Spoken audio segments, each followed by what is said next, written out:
Berupa apa? Tongkatnya bisa berubah jadi ular, bisa membelah Laut Merah. Atau Nabi Sulaiman alaihi salam bisa berbicara dengan binatang, kemudian memiliki bala tentara dari kalangan manusia, jin, dan juga hewan. Nabi Isa alaihi salam mukjizatnya bisa bicara sejak bayi, menghidupkan burung dari tanah liat, menghidupkan orang mati, menyembuhkan orang sakit. Dan Nabi Muhammad SAW sudah disebutkan tadi oleh guru-guru kita sebelumnya. Bisa membelah bulan, keluar air dari jari jemarinya. Dan yang ingin saya fokus membahas pada hari ini, karena tajuk kita adalah mukjizat Al-Quran, maka kita akan tekankan mukjizat Rasulullah SAW, yaitu berupa Al-Quran. Mungkin saya tidak menjawab pertanyaan Ustadz Syahrul mengenai apa mukjizat Rasul yang lain, tapi saya akan fokus membahas kenapa Al-Quran disebut sebagai mukjizat. Kenapa Al-Quran? Ada apa dengan Al-Quran? Apa keistimewaannya sehingga disebut sebagai sebuah mukjizat? Beberapa di antaranya, Al-Quran dikatakan sebagai mukjizat karena Al-Quran memiliki keistimewaan dibanding dengan mukjizatnya nabi-nabi atau rasul-rasul yang lainnya. Kita lihat bahwa mukjizat para Rasulullah mukjizatnya Rasul dalam hal ini Al-Quran, ini berlaku sepanjang zaman dan kepada seluruh umat manusia. Tapi berbeda dengan mukjizatnya para Rasul dan Nabi sebelumnya, yang berlaku terjadi pada saat itu saja, pada kaumnya saja, untuk membuktikan kerasulannya. Jadi Nabi Ibrahim alaihissalam, Allah kasih mukjizat bisa merasakan api menjadi sejuk, orang-orang percaya, orang-orang kagum, terbukti kerasulannya. Nabi Isa alaihissalam misalnya bisa berbicara sejak bayi, atau mungkin bisa menghidupkan orang mati. Orang-orang percaya, oh ya Rasul, karena mukjizat tersebut. Jadi berlaku untuk kaumnya saja dan terjadi di saat itu saja. Tapi Al-Quran disebut mukjizat karena dia berlaku untuk seluruh umat manusia. Al-Quran berlaku untuk seluruh umat manusia sepanjang zaman, tidak hanya di zamannya Rasulullah SAW saja. Kalau kita lihat sahabat-sahabat sekalian, biasanya sering terdengar di bulan suci Ramadan, surah Al-Baqarah 185 yang menunjukkan bagaimana Al-Quran berfungsi sebagai huda linnas. Allah Subhanahu wa taala berfirman, "A'udzubillahi minasyaitonir rajim, syahrul ramadhan alladzi unzila fihi al-Qur'an huda linnas." Kata Allah Subhanahu wa taala, Al-Quran berfungsi sebagai petunjuk bagi umat manusia. Umat manusia sampai akhir zaman. Itu yang membedakan Al-Quran, mukjizatnya Rasul dengan mukjizat yang lain-lainnya. Kemudian Al-Quran disebut sebagai mukjizat yang sangat luar biasa. Kita ingat, ternyata Al-Quran berhasil untuk memindahkan pusat peradaban dunia yang semula berada di Yunani, di Babilonia, di India atau Cina, pindah ke dunia Islam karena Al-Quran. Pindah menuju ke Mekah, ke Madinah, ke Damaskus, ke Mesir, dan sebagainya. Jadi ini beberapa dari mukjizatnya Al-Quran. Yang ketiga, Al-Quran disebut sebagai mukjizat. Kenapa? Karena tidak bisa ditiru oleh manusia manapun. Tidak ada seorang pun yang mampu menandingi kehebatan Al-Quran. Coba kita datangkan ahli sastra atau ilmuwan, bagaimana mereka ciptakan satu ayat saja, tidak ada yang mampu. Bahkan Nabi palsu di zamannya Abu Bakar As-Siddiq radhiyallahu anhu, Musailamah Al-Kadzab, juga pada saat itu berusaha untuk membuat ayat Al-Quran juga tidak mampu. Kita lihat bahwa di dalam Al-Quran banyak sekali terlihat hal-hal yang menunjukkan kebenaran dari Al-Quran tersebut. Contoh misalnya penciptaan alam semesta atau penciptaan manusia, atau beberapa waktu ini viral bagaimana ada laut asin dan juga tawar yang kemudian bergabung menjadi satu. Hal ini sudah dijelaskan dalam surah Ar-Rahman misalnya. Atau bagaimana Al-Quran sudah menjelaskan ribuan tahun silam bahwa sudah ada sungai di dalam lautan misalnya, dan itu baru ditemukan oleh seorang yang ahli di bidang kelautan ketika ia menyelam, kemudian ia menemukan kebenaran Al-Quran tersebut. Atau tadi seperti yang disebutkan oleh guru-guru kita sebelumnya, bahwa adanya penemuan dari jasad Fir'aun, di mana pada saat itu seorang profesor yang berasal dari Prancis, beliau meneliti Fir'aun, ternyata banyak terdapat garam di dalamnya yang ternyata disimpulkan tenggelam di dasar lautan. Hal itu sudah diceritakan di dalam Al-Quran. Jadi Al-Quran disebut sebagai mukjizat karena Al-Quran tidak dapat ditiru oleh manusia manapun. Tidak ada seorang pun yang bisa menandingi, membuat satu ayat pun Al-Quran. Tidak ada seorang pun yang mampu menandingi keindahan Al-Quran. Panggil ahli sastra manapun atau ilmuwan manapun, tidak ada yang bisa membuat ayat-ayat seperti yang di dalam Al-Quran. Kemudian yang keempat, Al-Quran disebut sebagai mukjizat, sahabat sekalian, karena sangat terjaga. keasliannya, tidak dapat dipalsukan. Kita lihat bahwa memang ini adalah janji dari Allah Subhanahu wa taala dalam surah Al-Hijr ayat 9. Allah Subhanahu wa taala berfirman, "A'udzu billahi minasyaitonir rajim. Inna nahnu nazzalna dzikra wa inna lahu lahafizun." Memang Allah yang menjaga Al-Qur'an sehingga sangat terjaga keasliannya sampai hari ini. Kata Allah apa? Sesungguhnya kamilah yang menurunkan Al-Quran dan sesungguhnya kami benar-benar memeliharanya. Tidak ada seorang pun yang mampu memalsukan Al-Quran, dan Allah menjaga keaslian Al-Quran dengan cara apa? Yang kelima, Al-Quran disebut mukjizat karena Al-Quran terjaga keasliannya karena mampu dihafal oleh hamba-hamba Allah.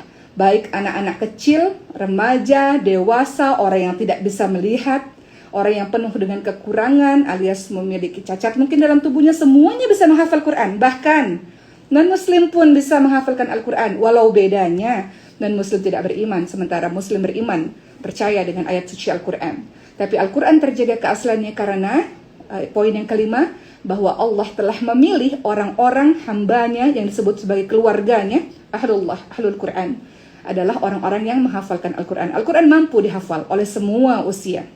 Kemudian yang keenam, Al-Quran disebut sebagai mukjizat. Kenapa? Karena Al-Quran bisa dibaca dengan suara yang indah, mampu menggetarkan hati-hati manusia, dibaca oleh orang-orang yang memang Allah anugerahi suara-suara yang indah tersebut. Dan kemudian yang ketujuh, Al-Quran disebut sebagai mukjizat karena Al-Quran adalah obat. Tidak hanya sekedar obat fisik, obat jasad. Memang Rasulullah SAW, kita ingat banyak sekali kisah-kisah bagaimana kalau kita sakit fisik, baca Al-Fatihah, Al-Ikhlas, Al-Falaq, An-Nas, kita tiup, kita usapkan di tubuh. Dan juga tentu saja obat hati bagi kita yang gundah gulana. Jadi itu beberapa dari mukjizat Al-Quran.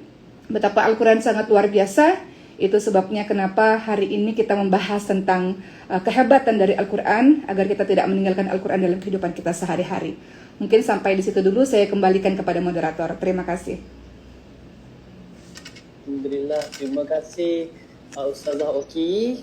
Sebentar tadi menceritakan tentang mukjizat Al-Quran Karim. Alhamdulillah. Dan mudah-mudahan dengan apa yang disampaikan sebentar tadi dapat memberikan kefahaman dan pencerahan bahawa mukjizat Al-Quran ini sungguh hebat sebenarnya. InsyaAllah. Dan mudah-mudahan kita terus berdamping dengan Al-Quran Karim. Kan bila mana kita tahu bahawa kehebatan Al-Quran itu mempunyai 1001 makna buat kita, sangat sayang seandainya kita berjauhan dengan Al-Quran Karim.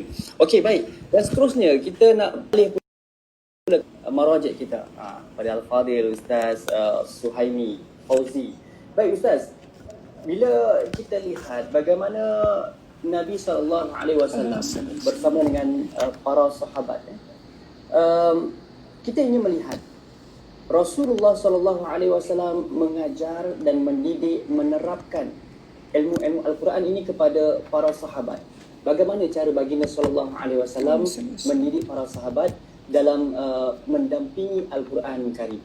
Itu Ustaz ada sedikit kisah berkenaan dengan para sahabat dan juga Rasulullah SAW.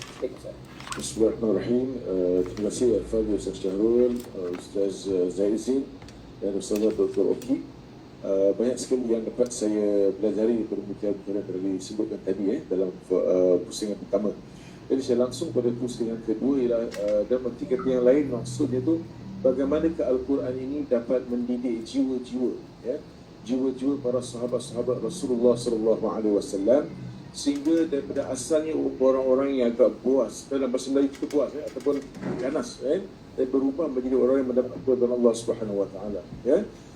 Saya nak mengatakan pada sekalian, Rasulullah SAW dengan sifatnya, sikapnya dan sebagainya, dengan mukjizat yang diberikan oleh Allah Subhanahu Wa Taala itu menyampaikan Quran kepada mereka. Namun yang penting dekat sini ialah kita lihat bagaimana kesungguhan para sahabat-sahabat Rasulullah SAW mendampingi Nabi SAW dan mempelajari ilmu-ilmu daripada Al-Quran itu sendiri. Itu penting. Jadi kalau kita tengok sebagai contoh ni ialah fakta pentingnya guru ataupun berguru dalam Islam ni.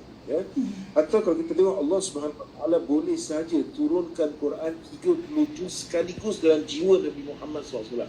Allah mampu buat begitu, kudrat Allah SWT. Tapi kenapa Allah Subhanahu Wa Taala utuskan malaikat Jibril AS untuk menyampaikan kepada Nabi Muhammad SAW, hatta terdapat hadis yang sahih bahawa Jibril AS mengajar, mengimamkan solat kepada Nabi SAW. Jadi dalam pertikaian yang lain, Nabi SAW juga berguru dengan malaikat Jibril AS.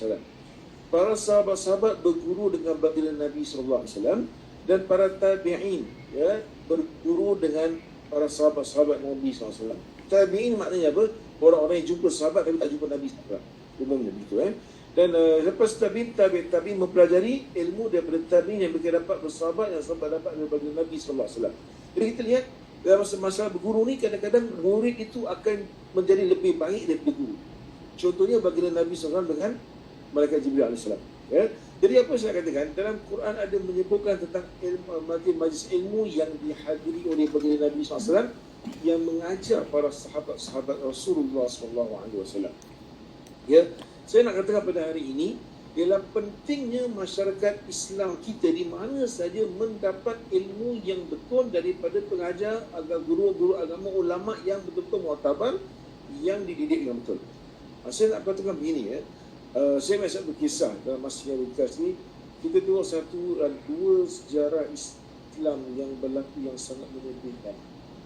Kita tengok pembunuhan Sayyidina Osman bin Affan, pembunuhan Sayyidina Ali karramallahu wajhah. Dan Sayyidina Osman bin Affan adalah seorang manusia yang baginda Nabi sallallahu alaihi wasallam sendiri malu, sangat hormat. Bila ditanya kepada Nabi SAW, kenapa? Kerana mengatakan bahawa, bersabda bahawa kalau malaikat pun malu dengan beliau, bagaimana aku lagi? Dia lebih malu pada beliau. Dan dinamakan Dzun Nurain, kata dua kali menjadi menantu Nabi SAW. Begitu juga Sayyidina Ali karramallahu wajhah, tak bagi kita sebut lagi tentang kehebatan beliau. Tapi tahu tak kita, kalau Sayyidina Umar Khattab radhiyallahu anhu dibunuh oleh orang yang bukan Islam, Abu Lu'lu' al-Fairuz, al-Majusi, orang Majusi. Tapi Sayyidina Osman bin Affan dibunuh oleh orang Islam sendiri. Sayyidina Ali karramallahu wajhah dibunuh oleh orang Islam sendiri.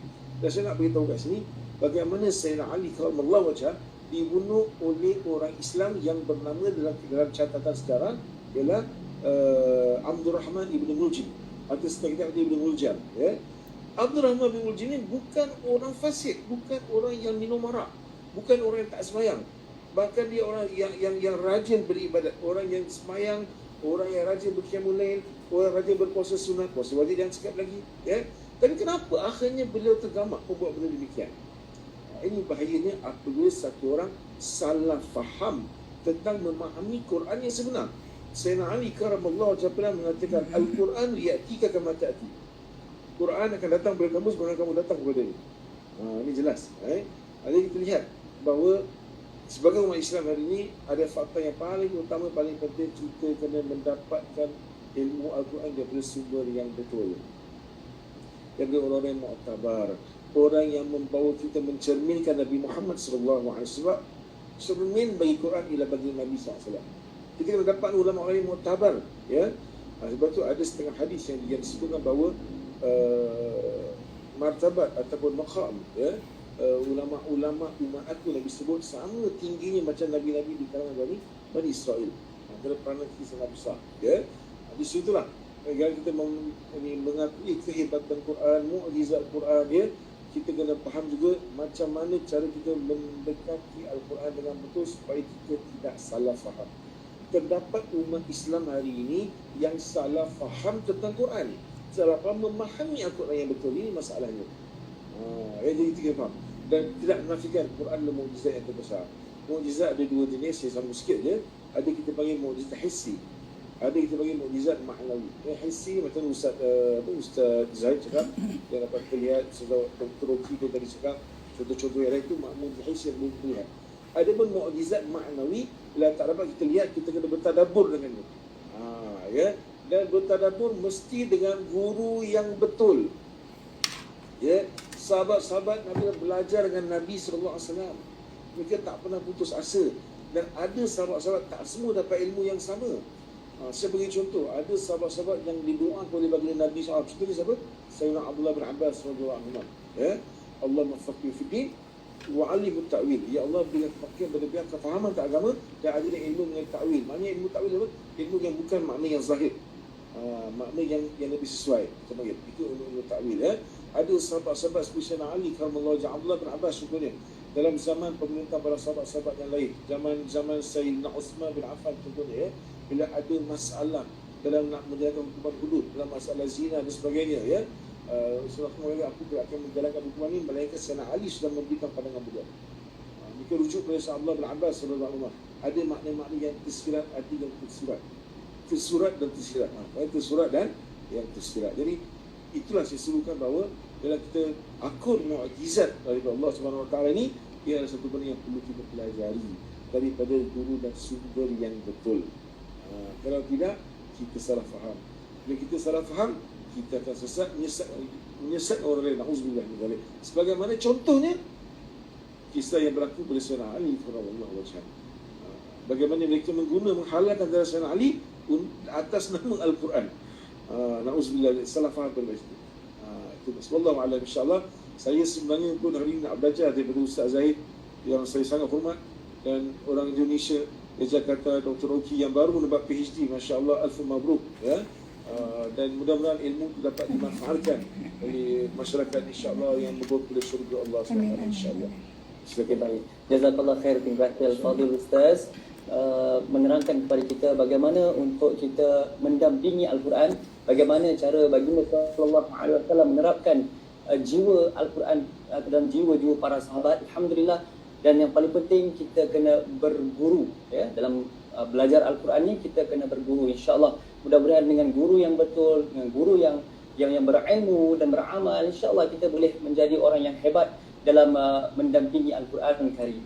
Baik, Al-Fadhil Ustaz Zahid Zaid, kita tahu baca Al-Quran jelas, ya, kita menghafaz Al-Quran pun jelas, tetapi tadabbur Al-Quran, kadang-kadang orang keliru. Tadabbur, tabadur, itu masalah. Jadi tadabbur Al-Quran ni, Ustaz, apa yang dimaksudkan dengan tadabbur Al-Quran, dan adakah tadabbur Al-Quran ini sesuatu yang lebih hebat kalau nak bandingkan dengan apa?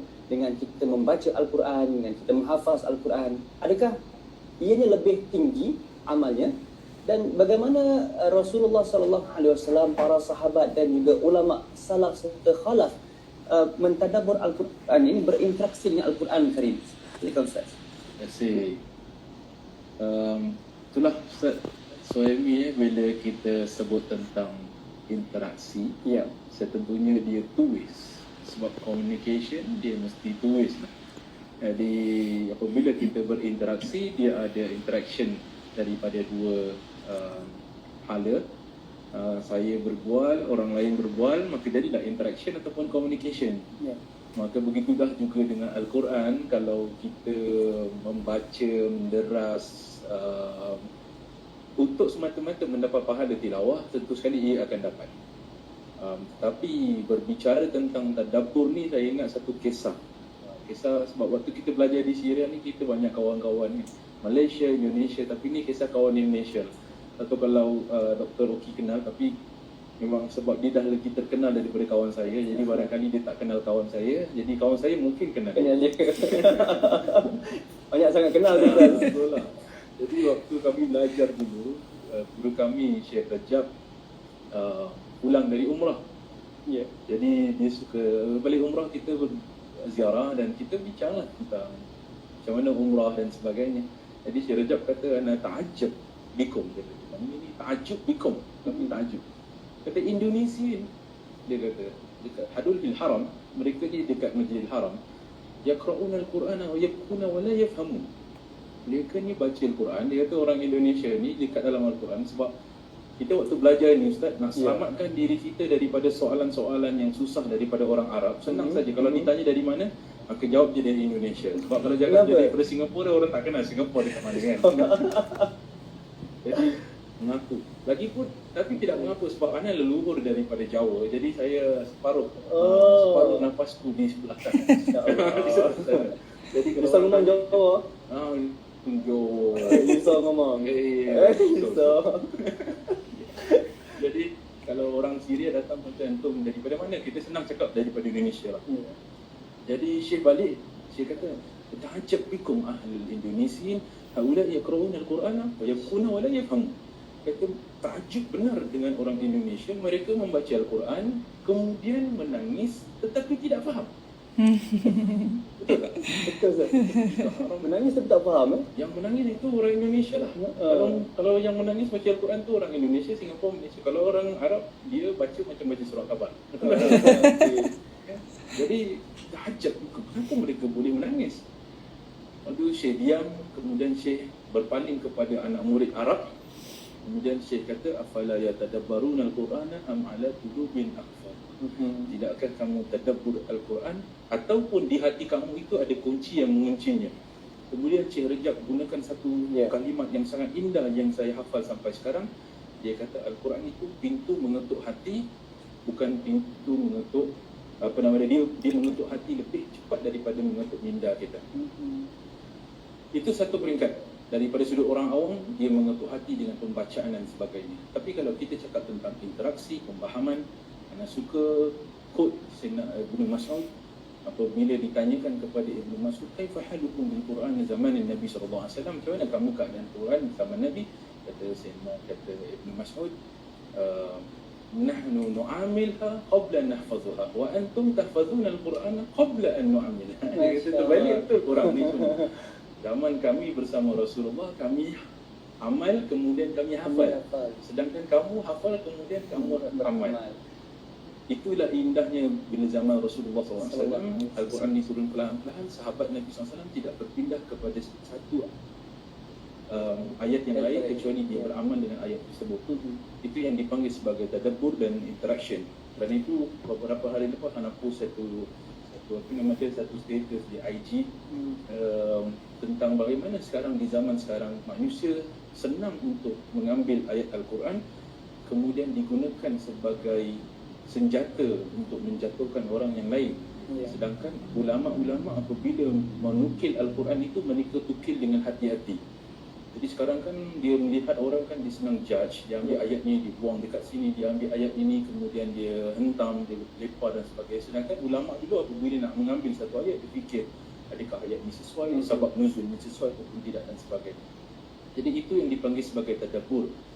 Cuma saya melihat di sini adalah selain daripada kita boleh membaca Al-Quran secara bertilawah, apa yang kita boleh kedepankan bersama keluarga kita sekarang ini adalah untuk memastikan bahawa bukan kuantiti yang kita cari, tapi sebabnya kualiti memahami beberapa ayat-ayat yang penting di dalam Al-Quran. Ada orang-orang yang mampu menjaga iman mereka dengan satu ayat. Dan itu yang Nabi SAW pesan tentang balighu anni walau ayat. Kerana kepentingan dia adalah bagaimana satu ayat itu mampu merubah kita. Dan ada orang yang mempunyai seluruh Al-Quran tetapi tidak beriman. Numul jam. Tetapi ada orang yang mempunyai sedikit ayat tetapi ayat tersebutlah yang membuatkan hati mereka sentiasa ingat kepada Allah Subhanahu Wa Taala. Yang itulah pada saya melihat bagaimana para sahabat-sahabat, para ulama-ulama terdahulu mereka suka untuk memilih ayat-ayat yang tertentu kemudian bermuhasabah, bertadabbur, mengambil Al-Quran. Tapi saya suka akhiri persoalan ini dengan kembali kepada Ustaz tadi. Guru saya ingatkan Ustaz, dia kata ingat macam ni, dia kata it is very very very very important to know the Quran. Sebab sekarang orang kata mari kita kembali kepada Al-Quran. It is important for us to tell people to know the Quran. Tetapi ada satu more important, but it is more important to tell people to go back to the people who knows the Quran.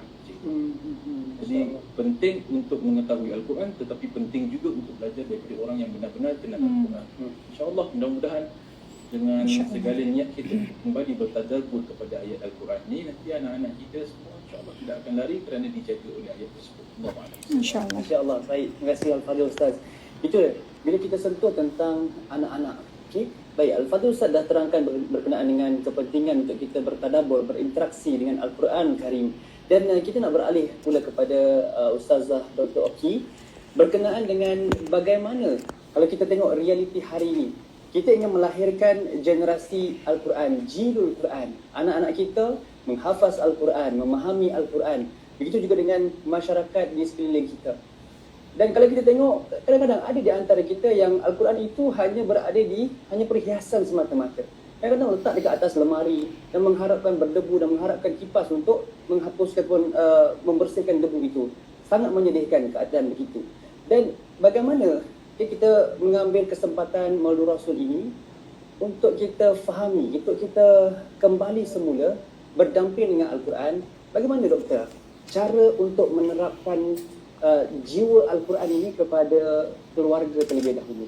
Keluarga kita, orang yang paling dekat, pasangan kita, suami isteri kita, anak-anak kita, barulah kita pergi kepada masyarakat umumnya. Silakan doktor. Baik, terima kasih. Soalannya saya bisa menafsirkan bagaimana cara agar kita, keluarga kita, orang-orang terdekat kita mencintai Al-Quran. Tentu saja ada beberapa poin yang harus kita perhatikan agar kita senantiasa dekat kepada Al-Quran. Kita harus mengetahui bahwa Al-Quran sangat pencemburu. Kalau kita sudah sibuk dengan yang lain, Al-Quran pasti pergi jauh meninggalkan diri kita. Itu sebabnya kenapa kita terus memaksa diri kita untuk berdekatan dengan Al-Quran. Bagaimanakah caranya agar kita cinta pada Al-Quran, dekat dengan Al-Quran? Yang pertama, harus senantiasa membaca Al-Quran setiap hari. Tidak boleh Al-Quran ditinggalkan dalam satu hari tidak baca Al-Quran, jangan sampai seperti itu. Bahkan kalau bisa, kita memulai hari-hari kita sebelum kita melaksanakan aktivitas yang lain-lain, mulai hari kita dengan membaca Al-Quran. Dan tentu saja membaca Al-Quran ini bukan membaca Al-Quran tadi seperti Ustadz katakan, biasanya orang Arab membaca Al-Quran seperti membaca surat kabar, tapi kita membaca Al-Quran seperti firman Allah dalam surah Muzammil ayat 4 ya, warattilil Qur'ana tartila. Kita baca Al-Quran dengan tartil, kita baca Al-Quran dengan perlahan, kita baca Al-Quran dengan tenang, penuh penghayatan, dengan khusyuk, dengan betul, dengan bacaan yang baik, seperti itu. Jadi pertama harus membaca Al-Quran. Artinya, dalam diri kita, juga keluarga kita harus ada Quran time di dalam keluarga. Setiap keluarga memiliki waktu Quran time yang berbeda-beda. Ada yang ba'da maghrib sampai isya, ada yang ba'da subuh. Terserah, tapi yang jelas dalam satu hari harus ada waktu bersama dengan Al-Quran. Bukankah dalam hadis riwayat Bukhari Rasulullah SAW ingatkan orang yang baca Quran tidak pandai atau bahasa Indonesia terbata-bata, dia akan mendapatkan 2 pahala. Orang yang baca Qurannya baik, dia akan bersama dengan malaikat yang mulia lagi taat. Atau bahkan dalam hadis lain Rasulullah SAW ingatkan, apabila ada di dalam satu rumah membaca Al-Quran, dekat dengan Al-Quran, Allah akan memberikan ketenangan di dalamnya. Jadi ketika kita baca Quran, kita akan semakin termotivasi kalau kita tahu tentang hadis-hadis yang bisa membuat kita lebih bersemangat. Salah satunya adalah hadis yang mengatakan kita dapat 2 pahala, atau mungkin kita bisa mendapatkan ketenangan, orang yang pandai bisa bersama dengan malaikat yang mulia lagi taat. Jadi yang pertama, cinta Quran harus paksakan diri untuk membaca Al-Quran setiap hari.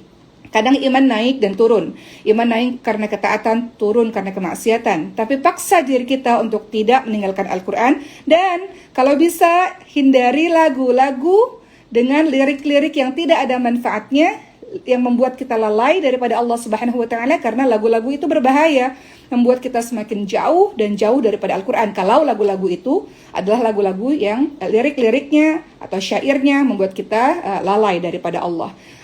Ganti lagu-lagu tersebut dengan mendengar murattal ayat suci Al-Quran. Mulai diputar di rumah atau di mobil, di kendaraan, di mana-mana kita dengar, kuping kita dengar, terbiasa dengan ayat suci Al-Quran. Itu membuat kita dekat dan cinta pada Quran. Pertama baca. Kedua tadabbur. Saya tidak berpanjang-panjang dengan tadabbur karena Ustadz Zahid dan Ustadz Suhaimi tadi sudah menjelaskan mengenai tadabbur, bagaimana kita memaknai atau kita paham dengan apa yang kita baca terjemahan atau kita baca tafsir yang membuat kita semakin menghayati isi atau kandungan dari Al-Quran. Kemudian yang ketiga, bagaimana cara kita agar kita dekat, kita cinta, tidak hanya sekedar baca, tidak hanya sekedar tadabbur. Kalau bisa, ini nasihat untuk diri saya juga, hafalkanlah sedikit-sedikit ayat suci Al-Quran tersebut. Tidak perlu banyak-banyak kalau memang tidak bisa, one day one ayat misalnya, asal istiqamah untuk menghafalkan satu hari satu ayat misalnya. Bukankah nanti di hari akhir nanti kita akan diposisikan, ditempatkan sebagaimana bacaan kita atau hafalan kita di dunia nanti, selama di dunia. Jadi silakan untuk memperbanyak menghafal ayat suci Al-Quran. Anak kecil, dewasa, orang tua, tidak ada kata terlambat. Walau ada pepatah dari Indonesia mengatakan, kalau belajar di waktu kecil itu seperti mengukir di atas batu. Jadi kalau kecil, di waktu kecil kita belajar, kita ingat. Kalau belajar di waktu besar, seperti menulis atau mengukir di atas air, suka lupa. Tapi tentu saja setiap ayat-ayat yang kita hafalkan mendapatkan pahala dari Allah dan tidak ada kata terlambat. Banyak juga orang-orang yang sudah tua. Saya ingat waktu saya ke Mekah tahun 2012, saya lihat ada graduation seorang nenek usia 70 tahun menghafalkan 30 juz Al-Quran. Jadi itu membuktikan bahwa semangat menghafalkan Quran harus ada pada diri setiap kita. Yang keempat, kalau ingin cinta Quran, berikutnya adalah tentu saja dengan cara kita amalkan. Al-Quran yang disebut sebagai Ahlul Quran, Ahlullah tidak hanya penghafal 30 juz Al-Quran, tetapi juga dia amalkan apa yang sudah dia pelajari. Ini nasihat buat saya. Apa yang dia pelajari, apa yang dia baca, apa yang dia dengar, maka tercermin di dalam akhlaknya sehari-hari, tercermin dalam kalimat-kalimat yang dia ucapkan, tercermin terlihat dalam perbuatan-perbuatannya. Diamalkan Al-Quran tersebut. Karena yang disebut sebagai Ahlullah tentulah orang-orang yang menjadikan Al-Quran sebagai panduan dalam kehidupannya, yang menjadikan Al-Quran sebagai pijakannya ketika dia berbicara. Jadi dia akan think before dia bicara, think before posting. Kalau orang-orang yang sudah hatinya tersentuh dengan Quran, belajar Quran, pasti akan banyak berpikir sebelum dia mengeluarkan kalimat demi kalimat dari lisannya. Yang kelima, bagaimana cara supaya kita semua cinta dengan Al-Quran? Tentu saja kita harus kembali mengajarkannya. Kata Rasulullah, khairukum man ta'allama al-Quran wa 'allamahu. Sebaik-baik orang adalah orang yang belajar Al-Quran dan kemudian mengajarkannya. Mengajarkan tidak perlu yang sulit-sulit, apapun yang kita tahu, baru bisa belajar baca huruf hijaiyah misalnya. Itu ilmu yang kita tahu, maka ajarkan huruf hijaiyah itu kepada anak kita, kepada adik-adik kita, kepada tetangga atau jiran kita.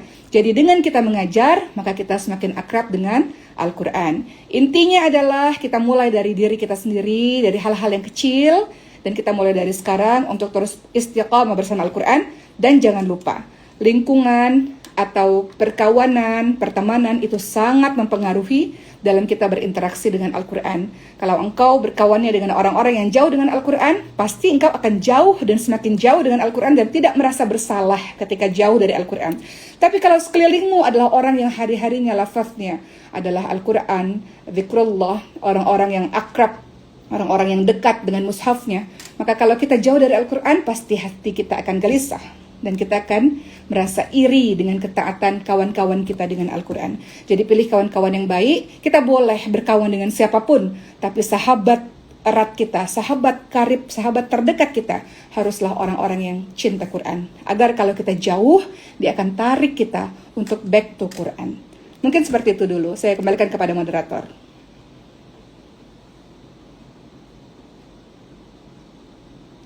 Silakan Ustadz. Okay, baik. Alhamdulillah, terima kasih Ustazah Doktor atas perkongsian tips-tips ya, bagaimana untuk kita menerapkan cinta khususnya buat keluarga kita kepada terhadap Al-Quran Karim. Mudah-mudahan dengan tips-tips yang diberikan tadi, insyaAllah akan diaplikasikan oleh kita semua, khususnya kepada ibu dan juga ayah, untuk mendidik anak supaya mereka lebih mencintai Al-Quran Karim. Baik, sahabat-sahabat yang dikasihi sekalian, Alhamdulillah tinggal beberapa minit saja lagi untuk kita bersama. Jadi kita nak ambil kesempatan ini untuk kita simpulkan ya, perbahasan kita, perbincangan kita terhadap topik kita hari ini, iaitu keajaiban Al-Quran, ya, mukjizat terbesar Rasulullah SAW. Jadi saya jemput Al-Fadhil Ustaz Suhaimi untuk lebih dahulu untuk memberikan sedikit kesimpulan dan juga tausiah terakhir sebelum kita berpisah. Silakan Al-Fadhil Ustaz. Terima kasih Al-Fadhil Ustaz. Saya cakap sedikit saja untuk berpeluang yang lain. Ya. Saya nak menyuruh pada diri saya dan juga semua masyarakat di luar sana, masyarakat Islam tak kira mana saja mereka berada ya, iaitu adalah kita hidupkan semangat ingin mempelajari Al-Quran Karim. Sebab tadi Ustazah Doktor tadi ada cakap khairukum man ta'allama Al-Quran wa 'allamah. Sebaik-baik kamu adalah mereka yang belajar Quran dan mengajarnya ya. Bahawa mempelajari Al-Quran adalah satu ibadah ya. Dan bila kita dengan niat penuh keikhlasan, kita tidak akan kenyang Quran. Dan kalau kita dihabiskan oleh Allah SWT dalam keadaan kita mempelajari Al-Quran Al-Karim itu, mudah-mudahan kita mati dan tak mati, insya-Allah. Amin. Bagaimana kita untuk memahami Al-Quran, berhafal dan bertadabbur Al-Quran, dan kita masuk guru untuk satu hari. Ya, bila kita dapat buka Allah membaca Quran, seperti ada mudah-mudahan kita dapat rahmah daripada azab. Terima kasih. Okay, baik. Terima kasih. Syukran jazilan Al-Fadhil Ustaz, dan silakan Ustaz Zaizin untuk memberikan kesimpulan dan juga tausiah akhir kita semua. Silakan Ustaz. Terima kasih sekali pada yang Singapura kerana mengundang saya pada malam mubarak ini untuk kita berdoa kepada Allah, mudah-mudahan kita dikurniakan Allah Subhanahu wa taala untuk menjadi santunan Nabi. Saya tak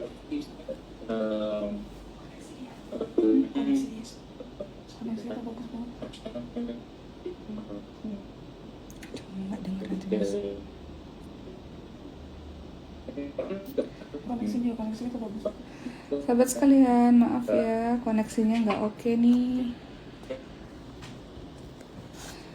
Saya lagi dengar ceramahnya Ustadz Zahid dan Ustadz Suhaimi, tapi ada trouble internetnya. Kita lagi bahas Al-Quran, teman-teman sekalian. Ini bersama Jemaiyah Singapura, bersama guru-guru di Singapura, tapi koneksinya nggak oke. Iya, suaranya nggak jelas. Coba kita lihat tuh di laptop. Ya begini deh kalau online, suka unstable connection. So what we have to do ini gimana ini? Ya, jadi saya menunggu saja. Sambil menunggu karena koneksinya nggak bagus, saya menyapa teman-teman semua. Wah, something went wrong. Keluar ya, boleh nggak dimasukin lagi? Gimana ini? Ya Allah, connectionnya nggak oke. Oke teman-teman sekalian, selamat malam.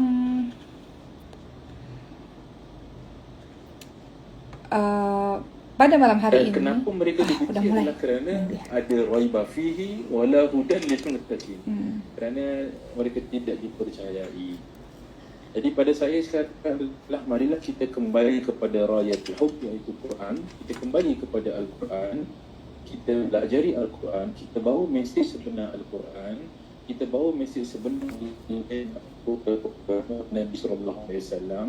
Mudah-mudahan dengan kembalinya kita kepada Al-Quran yang sebenar, akhirnya nanti akan ternaiklah layar kasih sayang dan cinta kepada kita, kepada agama kita. Amin. Jadi jangan menyalahkan orang yang lain, sebaiknya salahkan kelemahan diri sendiri. Dan insya-Allah dengan sekembalinya kita nanti kepada Al-Quran yang sebenar-benarnya, kita mampu untuk mengubah persepsi yang tidak baik tentang agama kita, dan akhirnya nanti orang akan rasa aman dengan keberadaan kita di mana, dan kita menjadi satu umat yang rahmatan lil alamin, mudah-mudahan. Insya-Allah. Amin ya rabbal alamin. Baik, dan seterusnya kita beralih pula kepada Ustazah Dr. Oki untuk memberikan kata-kata akhir dan menyimpulkan topik kita pada malam ini, iaitu keajaiban Al-Quran, mukjizat terbesar Rasulullah sallallahu alaihi wasallam. Silakan Ustazah Doktor. Baik, terima kasih Ustadz. Masya Allah, saya belajar banyak sekali pada hari ini dengan guru-guru saya. Saya berharap bisa berjumpa secara offline suatu hari nanti. Terima kasih untuk Ustadz Zahid dan Ustadz Suhaimi yang sudah berkongsi ilmu kepada saya. Apa yang saya sampaikan ini adalah pesan untuk diri saya sendiri. Saya menasehati diri saya dan juga kawan-kawan semua. Membicarakan mengenai interaksi kita dengan Al-Quran. Kita sudah bersama-sama hari ini mengetahui tentang mukjizat Al-Quran, bagaimana cinta Al-Quran. Tapi satu yang paling penting dari semuanya adalah modal dasar kita berinteraksi dengan Al-Quran. Hal yang paling mendasar, hal yang paling basic yang harus kita paham kalau kita mau bersahabat dengan Al-Quran adalah niat terlebih dahulu, yaitu niatnya ikhlas. Semata-mata lillah, karena Allah Subhanahu wa taala. Niat karena Allah Subhanahu wa taala artinya adalah membersihkan diri kita dari keinginan untuk dipuja-puji oleh para manusia-manusia lainnya, membersihkan diri kita dari berbagai macam komentar manusia. Jadi dalam bersahabat dengan Al-Quran, bukan lil fulan, bukan lil fulanah, bukan karena yang lain-lain, tapi memang lillah karena Allah Subhanahu wa taala. Karena kita tahu sama-sama di hari akhir nanti Allah akan bertanya, kamu buat apa di dunia? Beberapa orang mengatakan, saya berperang di jalanmu ya Allah. Kemudian Allah tahu itu berbohong. Orang tersebut yang dikatakan sebagai orang yang mati syahid justru masuk ke neraka Allah. karena tidak lillah. Begitu pula orang yang mengatakan saya berderma ya Allah, saya memberi sedekah banyak ya Allah. Tidak, kamu berbohong, kamu sodakohnya bukan karena Allah tapi karena yang lain, dia dimasukkan ke neraka. Begitu pula orang-orang yang belajar Al-Quran, yang ternyata belajar Al-Quran hanya karena ingin disebut sebagai qari yang suaranya indah, atau disebut sebagai hafiz atau hafidhoh, sebagai penghafal Quran, tapi bukan lillah, bukan karena Allah. Justru orang ini yang Allah masukkan ke dalam neraka Allah. Jadi apapun, dalam melakukan apapun, khususnya dalam berinteraksi dengan Al-Quran, saya ingatkan diri saya dan kita semua, mari kita lakukan semata-mata karena Allah. Dipuji orang atau dicaci maki orang tidak ada masalah, tetap sama perbuatan baik kita, tetap sama kita dalam dekat dengan Al-Quran. Dilihat orang atau tidak dilihat orang, tetap sama kita baca Quran, tetap sama kita menghafalkan Al-Quran. Dan yang terakhir adalah bahwa dalam mendekati Al-Quran, atau kalau ingin bersahabat dengan Al-Quran, maka yang paling penting adalah menjauhi berbagai macam maksiat, menjauhi berbagai macam kejahatan demi kejahatan. Al-Quran adalah cahaya, dia tidak bisa bersatu padu, tidak bisa bergabung dengan berbagai macam maksiat atau kejahatan. Karena kejahatan adalah sebuah kegelapan, sehingga kita berlindung kepada Allah Subhanahu wa taala ketika kita mau bersahabat dengan Al-Quran. Semoga Allah jaga kita dari berbagai macam dosa. Seorang mukmin, kata Rasulullah SAW, ketika dia buat dosa, dia merasa seperti berada di bawah gunung yang gunung tersebut siap menghancurkan dirinya. Tapi orang yang durhaka kepada Allah, ketika dia buat dosa, dia anggap dosa itu sebagai dosa yang kecil, dosa yang ringan. Bagaikan ada seekor lalat menempel di hidungnya, lalu dia usir lalat itu begitu saja, karena dia tidak menganggap dosa itu sebagai sesuatu yang mengerikan untuk dirinya. Untuk orang yang cinta Quran, untuk orang yang ingin dekat dengan Al-Quran, luruskan niat semata-mata karena Allah, dan minta kepada Allah agar ihdinas syiratal mustaqim, agar Allah senantiasa bantu kita untuk menempuh jalan yang lurus, insyaallah. Terima kasih pada hari ini untuk guru-guru saya. Sekian dari saya. Assalamualaikum warahmatullahi wabarakatuh.